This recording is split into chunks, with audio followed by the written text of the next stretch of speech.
Hello everyone, welcome back. Study ম্যাথমেটিক্সের প্রত্যেককে স্বাগত জানিয়ে চ্যাপ্টার 10 আজকে আমরা page number 139 video part number 4 করব লাভ ও ক্ষতি থেকে, যেটাকে বলছে প্রফিট অ্যান্ড লস। আর দাগেরটা দেখো কি বলেছে, যে সুরজিৎ বাবু 660 টাকায় একটি শাল বিক্রি করেন। শাল অর্থাৎ মানে কি গায়ে দেওয়ার এরকম এক ধরনের পোশাক। শাল বিক্রি করে সুরজিৎ বাবুর যত টাকা লাভ হলো, 660 টাকায় বিক্রি করলে তত টাকা ক্ষতি হলো। এই অঙ্কটা ইম্পর্টেন্ট অঙ্ক বলবো। তার যত টাকা লাভ হয় বিক্রি করে তার তত টাকাই ক্ষতি হয়। সুরজিৎ বাবু শালটি কত টাকায় কিনেছিলেন হিসাব করে লিখি। আচ্ছা, আরেকবার অঙ্কটা পড়ে নিই, যে সুরজিৎ বাবু 660 টাকায় একটি শাল বিক্রি করেন, অর্থাৎ বিক্রয় মূল্য দেওয়া আছে। শাল বিক্রি করে নিশ্চয়ই লাভ কিছু করবেন। শাল বিক্রি করে সুরজিৎ বাবু যত টাকা লাভ হলো, আমরা জানি না কত টাকা লাভ হলো, বাট যত টাকা লাভ হলো। যদি 660 টাকায় বিক্রি না করে সে একটুখানি কম টাকায় করে, কত করে 640 টাকায় বিক্রি করলে তত টাকা ক্ষতি হতো। ওকে, যদি 640 টাকায় বিক্রি করতো কিন্তু তত টাকাই ক্ষতি হতো না, যত টাকা লাভ হয় তত টাকাই ক্ষতি হতো। সুরজিৎ বাবু শালটি কত টাকায় কিনেছিলেন হিসাব করে লিখি। তাহলে প্রথমে আমরা লিখব,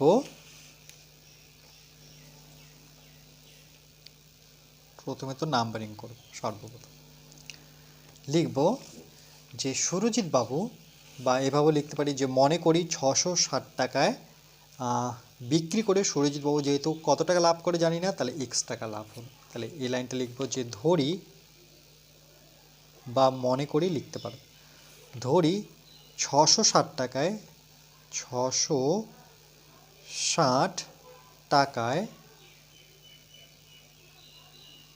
660 টাকায় ওকে একটি শাল বিক্রি করে, তাহলে আমরা এইভাবে লিখবো, ধরি 660 টাকায় বিক্রি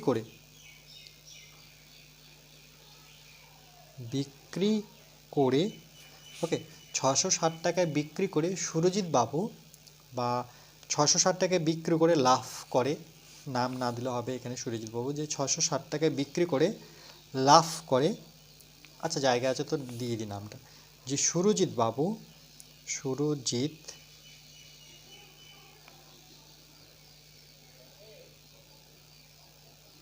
বাবুর ওকে সুরজিৎ বাবুর লাভ হয়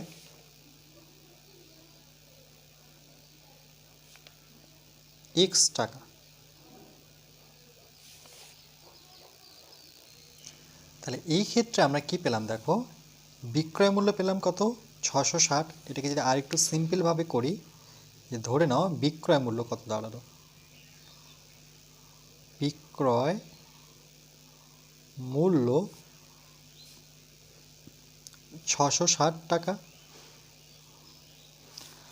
লাভ কত হলো, লাভ আমরা ধরলাম x টাকা, তাহলে লাভ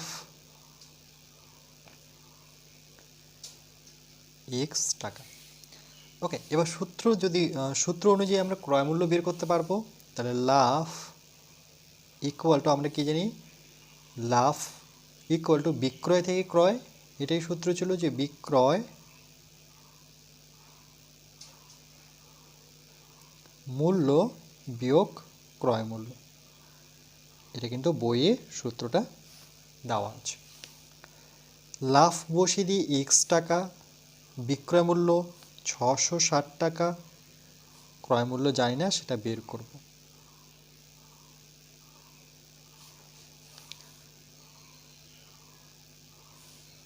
ক্রয় মূল্য এদিকে নিয়ে আসি, মাইনাস আছে সেই প্লাস হয়ে যাবে, ক্রয় মূল্য এদিকে পড়ে থাকলো 660, এটাকে এদিকে নিয়ে আসি মাইনাস। তাহলে ক্রয় মূল্য কত পেলাম, 660 মাইনাস এক্স। ওকে, এটা এক নাম্বার দিয়ে আমি সিম্পলভাবে করার চেষ্টা করছি যাতে তোমরা বুঝতে পারো। এবার দেখো কি বলেছে পরবর্তীতে, যে যদি সে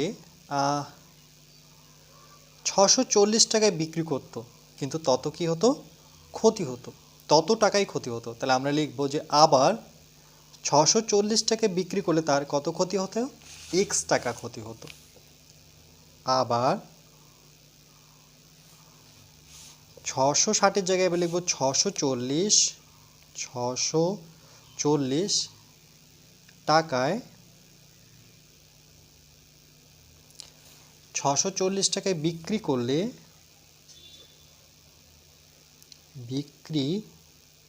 করলে কত ক্ষতি হতো? কেন কি এখানে বলেছে যত টাকা লাভ হবে তত টাকাই ক্ষতি হবে। দেখো যত লাভ হলো তত ক্ষতি হলো, তাহলে লাভ কত হয়েছে? এক্স টাকা ধরেছি, তাহলে আমরা ক্ষতিটাও ধরবো যে বিক্রি করলে তার ক্ষতি হতো এক্স টাকা, এক্স টাকা ক্ষতি হতো, ক্ষতি হতো। ওকে, যত টাকা লাভ হবে তত টাকাই তার ক্ষতি হবে।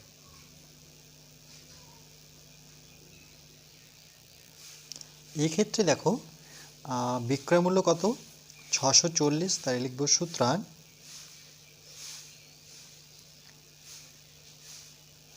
বিক্রয় মূল্য 640 টাকা। আচ্ছা, এখানে ক্ষতি কত? ক্ষতি হচ্ছে এক্স টাকা, ক্ষতি এক্স টাকা। ওকে, আচ্ছা এবার আমরা ক্ষতির সূত্র নিয়ে ক্রয় মূল্য বের করব। তাহলে সূত্রটা কি? সূত্র হচ্ছে যে ক্ষতি সমান সমান ক্রয় মূল্য।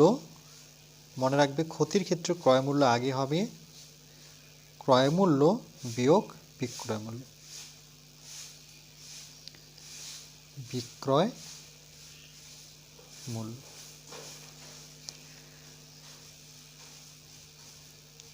ক্ষতি এক্স, ক্রয় মূল্য তো জানি না, ক্রয় মূল্য বের করব। ক্রয় মূল্য আর বিক্রয় মূল্য জানা আছে, সেটা কত? 640। ক্রয় মূল্য এদিকে থাকবে, তাহলে এক্স, এটাকে এদিকে নিয়ে আসলে পরে প্লাস মাইনাস ছিল প্লাস 640 ক্রয় মূল্য। ওকে, আচ্ছা ককে আমরা এভাবেও লিখতে পারি, ক্রয় মূল্যকে এভাবেও লিখতে পারি। ওকে, তাহলে দেখো ক্রয় মূল্য কি দাঁড়াচ্ছে, যে ক্রয় মূল্য দাঁড়াচ্ছে এক্স প্লাস 640 টাকা। এটাকে আমরা 2 নাম্বার দিলাম টাকা। আচ্ছা এবার আরেকবার পড়ি। বলছে শাল বিক্রি করে সুরজিৎ বাবু যত টাকা লাভ হলো 640 টাকায় বিক্রি করলে তত টাকা ক্ষতি হতো। তাহলে দুটোই কি সমান হতো, মানে ক্রয় মূল্যটা এই ক্ষেত্রে কি হবে? সমান হবে। তাহলে আমরা লিখব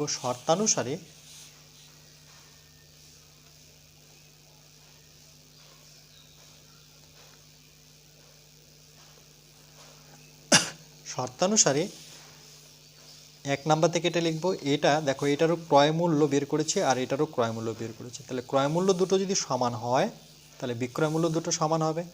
অর্থাৎ 660 মাইনাস এক্স, এই যে দেখো ডান সাইডটা সমান করব আর এর ডান দিকটা আমরা সমান করব, ইকুয়াল টু এক্স প্লাস 640।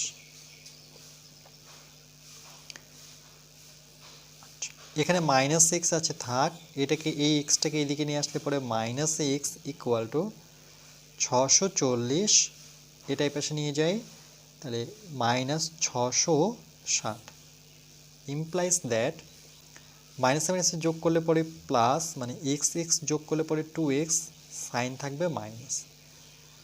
640 থেকে 660 থেকে 640 বিয়োগ করে 40 50 60 অর্থাৎ 20, কিন্তু 660 যেহেতু বড় 640-এর চাইতে, তাহলে এখানে হবে মাইনাস, মানে এর সাইন নেব। মাইনাসে মাইনাসে যদি কেটে দিই তাহলে এক্স ইকুয়াল টু দাঁড়াচ্ছে 20 নিচে 2, 2 দিয়ে কাটলে পরে থাকছে 10, তাহলে এক্স ইকুয়াল টু কত দাঁড়াচ্ছে? 10 টাকা। কি বলেছে দেখো, যে সুরজিৎ বাবু শালটি কত টাকায় কিনেছিলেন, কত টাকায় কিনেছিলেন, মানে আমাদের কেনা দামটা বের করতে হবে। তাহলে আমরা লিখব সুরজিৎ বাবু ওকে, ক্রয় মূল্যটা বের করব। তাহলে যে কোনো জায়গায় হয় 1 নম্বরে নতুবা 2 নম্বরে যে কোনো এক জায়গায় যদি এক্স এর ভ্যালু বসাই তাহলে আমরা লিখবো চলো 1 নং থেকে পাই। তোমরা যে কোনো একটা সমীকরণে বসাতে পারো। ক্রয় মূল্য ইকুয়াল টু 660 মাইনাস 6, ক্রয় মূল্য 660 মাইনাস 6। তাহলে দেখো 660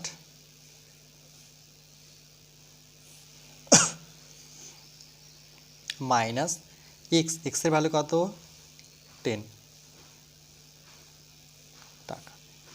তাহলে কত দাঁড়াচ্ছে 650 টাকা। এটা কি বেরোলো? এটা বেরোলো ক্রয় মূল্য, ক্রয় মূল্য। ওকে, তাহলে অ্যান্সারটা কি লিখবো? লিখবো সুতরাং বলেছে সুরজিৎ বাবু শালটি কত টাকায় কিনেছিলেন, তাই লিখবো সুতরাং সুরজিৎ বাবু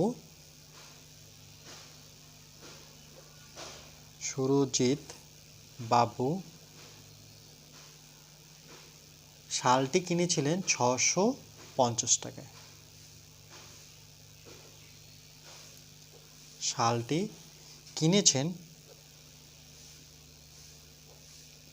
বা কিনেছিলেন কত? 650 টাকা। এটাই আমাদের উত্তর।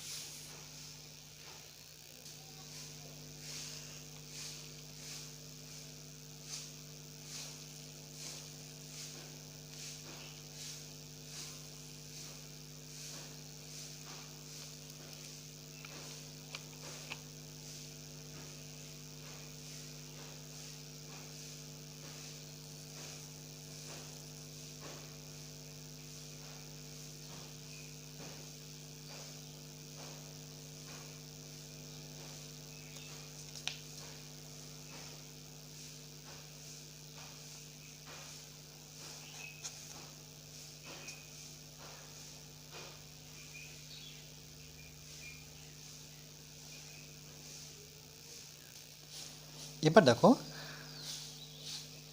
9, রফিকুল চাচা 178 টাকায় একটি ছাতা বিক্রি করেন।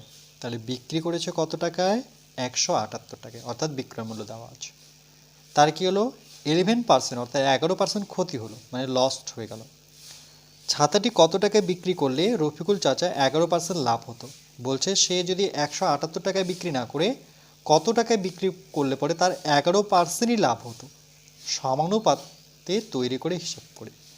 প্রথমে রফিকুল চাচা কত টাকায় ছাতাটি কিনেছিলেন, অর্থাৎ ছাতাটির ক্রয় মূল্য হিসাব করব। তাহলে 11% ক্ষতি হয়েছে, তার মানে কি ছাতাটির ক্রয় মূল্য 100 টাকা হলে বিক্রয় মূল্য কি হবে? বিয়োগ হবে।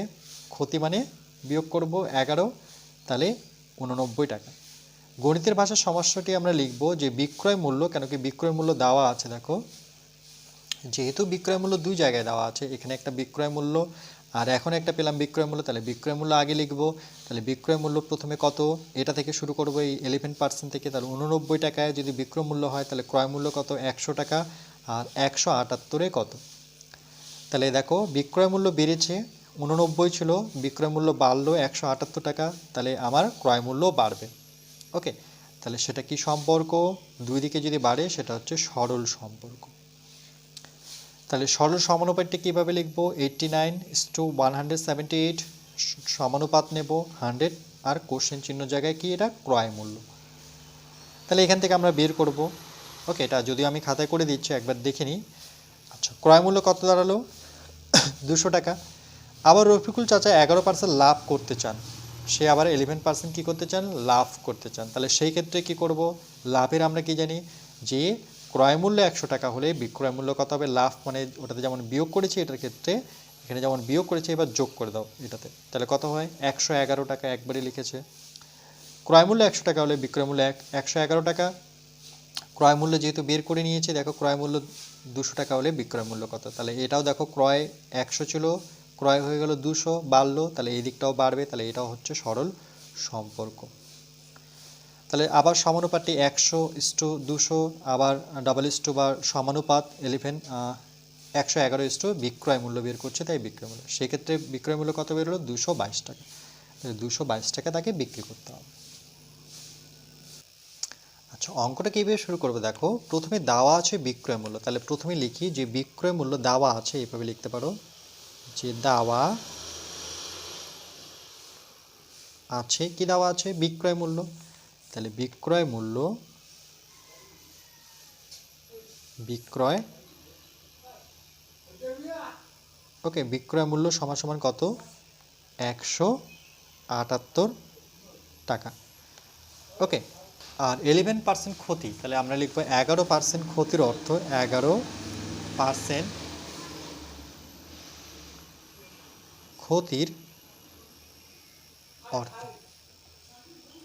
ওকে, 11% ক্ষতির অর্থ কি, যেহেতু ক্ষতি তাহলে আমরা কিন্তু ক্রয় মূল্য লিখব। ওকে, যে ছাতাটির ক্রয় মূল্য 100 টাকা হলে বিক্রয় মূল্য, তাহলে লিখব ক্রয় মূল্য, বা এভাবে লিখতে পারি ছাতাটির ক্রয় মূল্য, যে ছাতাটির ক্রয় মূল্য, ক্রয় মূল্য, ওকে, ছাতাটির ক্রয় মূল্য 100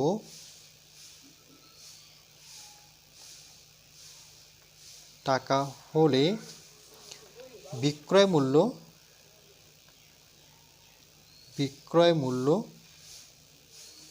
কত হচ্ছে, বিক্রয় মূল্য কত হচ্ছে দেখো, সমান সমান, আচ্ছা ক্ষতি হয়েছে, কত টাকা ক্ষতি হয়েছে, পার্সেন্টেজ এখানে কত আছে 100, এই যে দেখো ছাতাটির ক্রয় মূল্য 100 কোথা থেকে পেলাম, এই পার্সেন্টের মানেই হচ্ছে 100 টাকা ক্রয় মূল্য হলে বিক্রয় মূল্য হবে, এই 100 থেকে আমরা বিয়োগ করব, যেহেতু ক্ষতি হয়েছে, তা কত ক্ষতি হয়েছে 11, তাহলে 11 আমরা বিয়োগ করে নেব।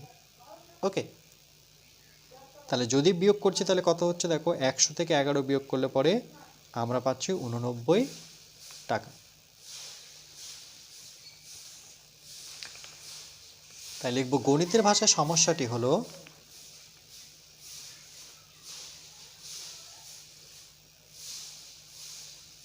যে গণিতের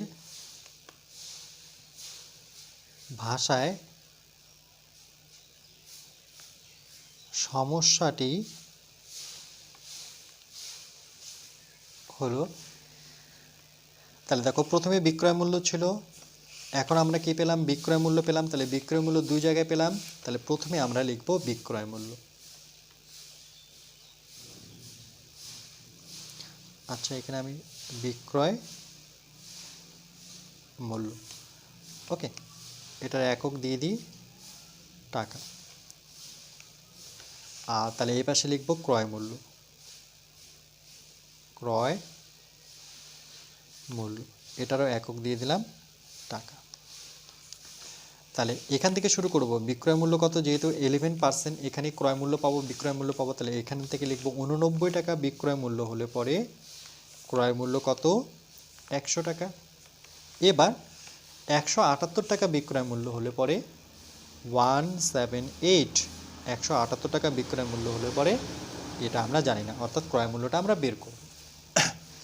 আচ্ছা, তাহলে কি সম্পর্কে আছে, তাহলে লিখব বিক্রয় মূল্য ক্রয় মূল্য সরল সম্পর্কে আছে। কেন, 89 টাকা বিক্রয় মূল্য ছিল, কিন্তু বিক্রয় মূল্য অর্থাৎ বিক্রির মূল্যটা বেড়ে গেল, তাই ক্রয় মূল্যটাও কিন্তু বেড়ে যাবে, এইদিকে বাড়ছে এদিকে বাড়ছে, তাহলে সেটা হচ্ছে সরল সম্পর্ক। তাহলে লিখব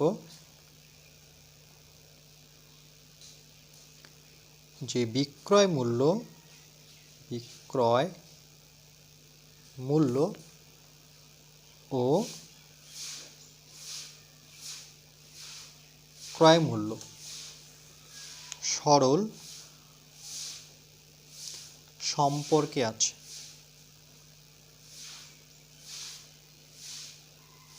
ওকে, সমানুপাতে বের করতে বলেছে, তার জন্য আমরা এইভাবেই লিখব।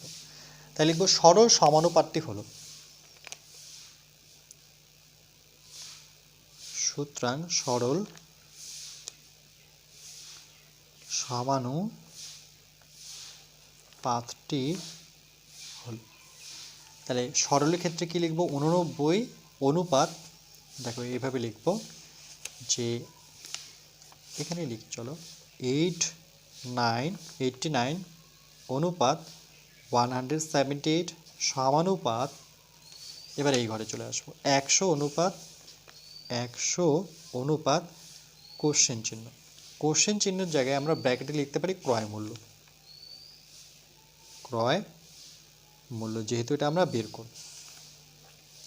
তাহলে কি লিখবো দেখো, ইমপ্লাইজ দ্যাট 89 বাই কত 178 সমানুপাতের জায়গায় সমান সমান দেব, 100 কোশ্চেন চিহ্ন জায়গায় আমরা ক্রয় মূল্য লিখতে পারি। ওকে, একবারে লিখে নিই, ক্রয় মূল্য। এবার দেখো এখান থেকে যদি আমরা ক্রয় মূল্যটা বের করি, আচ্ছা এই দিকটা জায়গা আছে, এই দিকটাই করে নিই। ক্রয় মূল্যর সাথে 89 গুণ করব, তাহলে 89 গুণন ক্রয় মূল্য সমান সমান 100 গুণন কত 78, মানে কোনা কোনা গুণ 100 সাথে 178 গুণ, ইমপ্লাইজ দ্যাট তাহলে ক্রয় মূল্য সমান সমান 100 গুণন 78, নিচে কত আসছে 89। ওকে, এখানে যদি আমরা কাটাকাটি করি, দেখো দেখো এখানে যদি আমরা কাটাকাটি করি, এখানে 178 ছিল। ওকে, 89কে 2 দিয়ে গুণ করলে আমরা 178 পাবো। দেখো 89কে আমরা যদি 2 দিয়ে গুণ করি, 9 দুগুণে 18, 8 হাতে থাকছে 1, 8 দুগুণে 16 আর 1 17, কত হচ্ছে 178, 2 দিয়ে কেটে। তাহলে কত দাঁড়াচ্ছে 100 গুণন 2, তাহলে 100 দুগুণে 200 টাকা। এটা কি বেরোলো, ক্রয় মূল্য। তাহলে আমরা লিখবো সুতরাং ক্রয় মূল্য সমান সমান 200 টাকা।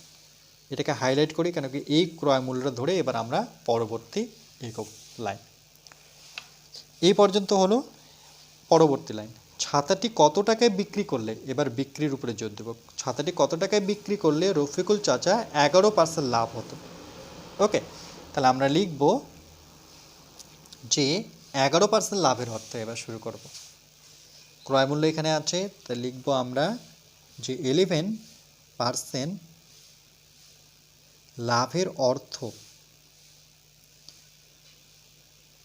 ওকে, 11% লাভের অর্থ, এই পার্সেন্ট মানে 100, তাই লিখব ক্রয় মূল্য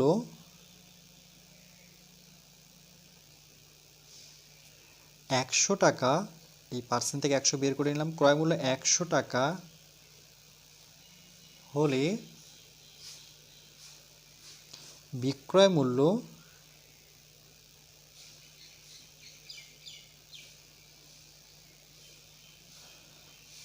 মূল্য হবে কত, এই 100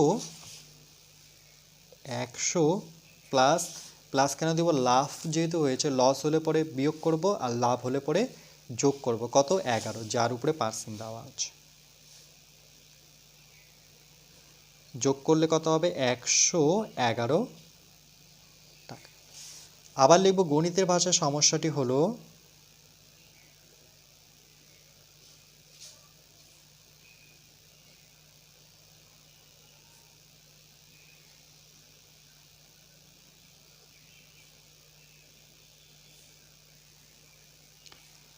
ওকে, গণিতের ভাষায় সমস্যাটি হলো ক্রয় মূল্য একটা দেওয়া আছে, এখানেও দেখো বিক্রয় মূল্য একটা দেওয়া আছে, এখানে ক্রয় মূল্য পেলাম, এই যে দেখো ক্রয় মূল্য।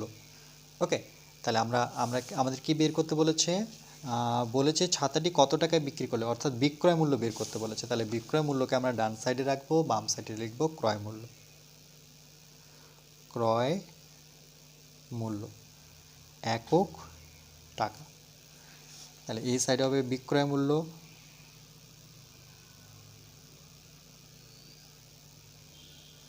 এটারও একক হবে টাকা। আচ্ছা, ক্রয় মূল্য কত 100, বিক্রয় মূল্য কত 111, তাহলে ক্রয় মূল্য 100 হলে বিক্রয় মূল্য 111 টাকা। এবার ক্রয় মূল্য কত পেয়েছি 200 টাকা, যেটা বের করলাম 200 টাকা হলে এটা কোশ্চেন চিহ্ন। ওকে, আমরা কি করব, লিখব যে সম্পর্কটি সরল, কেন কি ক্রয় মূল্য বেড়েছে, দেখো 100 ছিল, পরবর্তী কত হলো 200, যদি ক্রয় মূল্য বেড়ে যায় তাহলে অবশ্যই বিক্রয় মূল্য বেড়ে যাবে। ওকে, যে ক্রয় মূল্য 100 টাকা হলে বিক্রয় মূল্য 111 টাকা, ক্রয় মূল্য 200 টাকা হলে বিক্রয় মূল্য কিন্তু বাড়বে। তাই লিখব ক্রয় মূল্য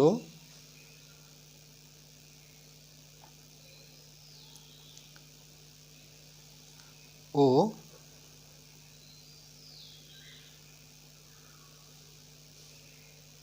বিক্রয় মূল্য সরল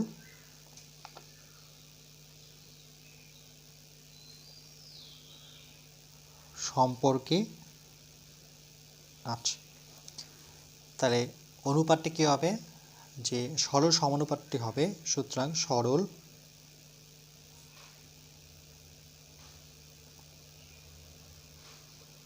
সমানুপাতটি হলো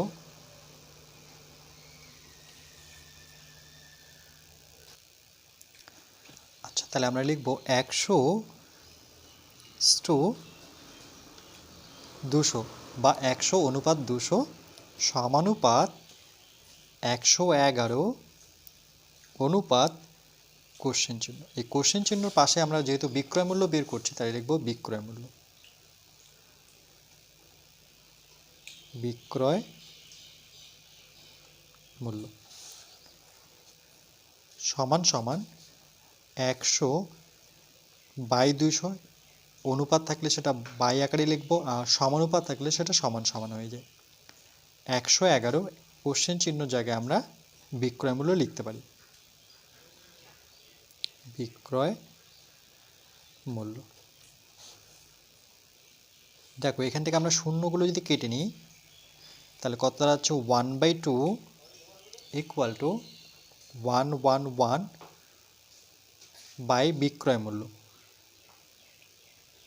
বিক্রয় মূল্য। ওকে, এবার দেখো বিক্রয় মূল্যের সাথে যদি 1 গুণ করি তাহলে কি দাঁড়াচ্ছে, বিক্রয় মূল্য ইকুয়াল টু 11-র সাথে 2 গুণ করব, 111 এর সাথে 2 যদি গুণ করি তাহলে কত, দেখো 2 গুণন 2 গুণন 2, 222 টাকা। ওকে, আচ্ছা এখানে কি বলেছে দেখো, যে 11% লাভ হতো তার সমানুপাতে তৈরি করে হিসাব করি ছাতাটি কত টাকা বিক্রি করলে 11% লাভ হতো। তাহলে আমরা অ্যান্সার লিখব যে ছাতাটি 222 টাকা বিক্রি করলে 11% লাভ হবে। তাহলে আমরা লিখব সুতরাং 11% লাভ পেতে হলে 11% লাভ পেতে হলে ছাতাটি 222 টাকায়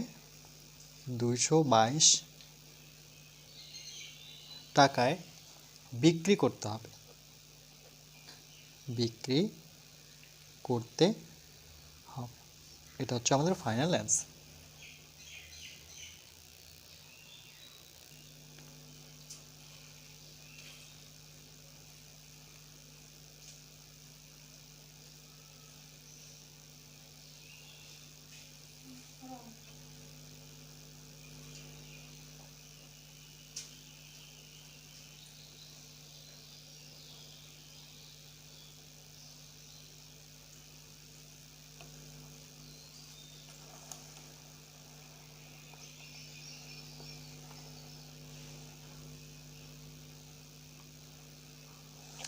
এরপরে আমরা নেক্সট পার্ট নাম্বার 5-এ বাকি অঙ্কগুলো করব।